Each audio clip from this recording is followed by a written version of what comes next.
Tom tadaradim dimita kum tarita jam tarita nutratum nadratum rasheka ushayigdai nasadna ayavatikar akeshwadha. Pasku Dávid vagyok, 22 éves, extrém fodrász.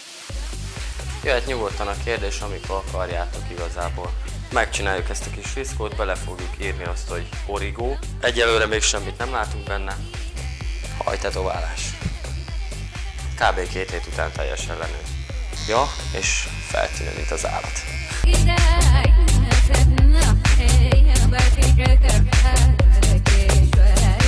Gyerekkoromban, tehát festettem, rajzoltam, meg jó volt már ilyen, szerintem az mindenkinek, hogy egy plüss macskának levágtam a haját, ami volt itt elől neki, ilyen kis szőrgombóc, és akkor levágtam, és akkor hú, de jó lesz majd, amikor visszanő. Aztán persze, hogy nem nőtt vissza. Az öcsémnek vágtam mindig olyan hajakat, amikkel lehet szórakozni, mert hát ő bevállalta. Ott volt kéznél a papírvágóolló, ezt nyomattuk neki. Én egy vendéglátós suliba jártam 3 évig, aztán most 8-os koromban 14 évesen honnan tudjam azt, hogy mi akarok lenni, miközben úgy néztem ki, mint egy 10 éves. Már a második évemet tapostam pincérként, aztán eljött az idő, amikor a saját talpamra tudtam állni, és meg tudtam mondani azt, hogy már pedig én át fogok jelentkezni a fodrásziskolába. És 3 év után átjelentkeztem, úgyhogy kezdtem előről az egészet.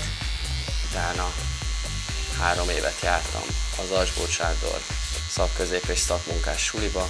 Keszthelyen sok versenyen részt vettünk, és a felkészítő tanárunk meg Fonyódi Erika volt, aki egy profi tanár. Hát szoktam csinálni mostanában például a Kálai Sanders Andrásnak, akkor vágtam már a megasztáros Lakatos Krisztiánnak, akkor az LL Juniornak.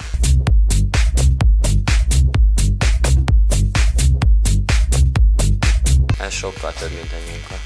Életérzés, rá kell erre hangolódnunk, érzéssel csináljuk azt, amit csináljuk, és nem gyártószalagon készítjük. Igenis kell stílust képviselnünk, ez egy művészet igazából. A nagymamámnak is művészeti frizurája van, ugyanis ő meg olyan hajat hord, hogy magyarul szóval olyan, mint a fazékfej, tehát ez a hatalmas nagy léggömbszerűség, ami oldalt meg szépen kiáll, de neki ez áll jól. Ja, és nagyon fontos, hogy milyen zene van.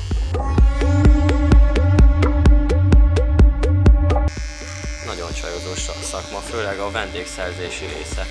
Volt már olyan, hogy kikezdtem vendéggel, de finoman. Hát mert miért ne próbálkozzak be? Most egy olyan lány is belemegy ám ebbe a játékba, aki például férje van, vagy gyereke van, viszont van olyan, aki nagyon durván belemegy, és én még ráadom a lovat. Már így ül a székben, már nem bírja ki, és így teljesen be van zsongva. Azokat szeretem.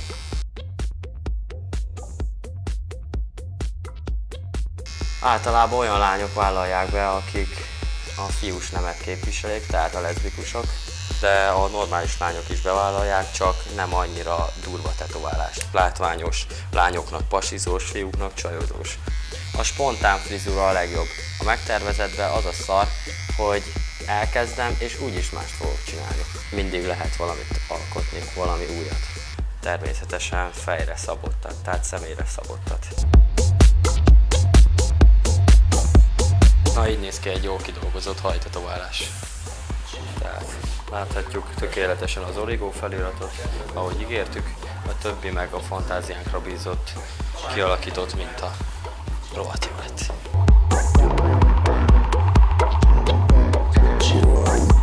Van egy mottom, vagy csinálj valamit kurva jól, vagy inkább ne csinálj semmit.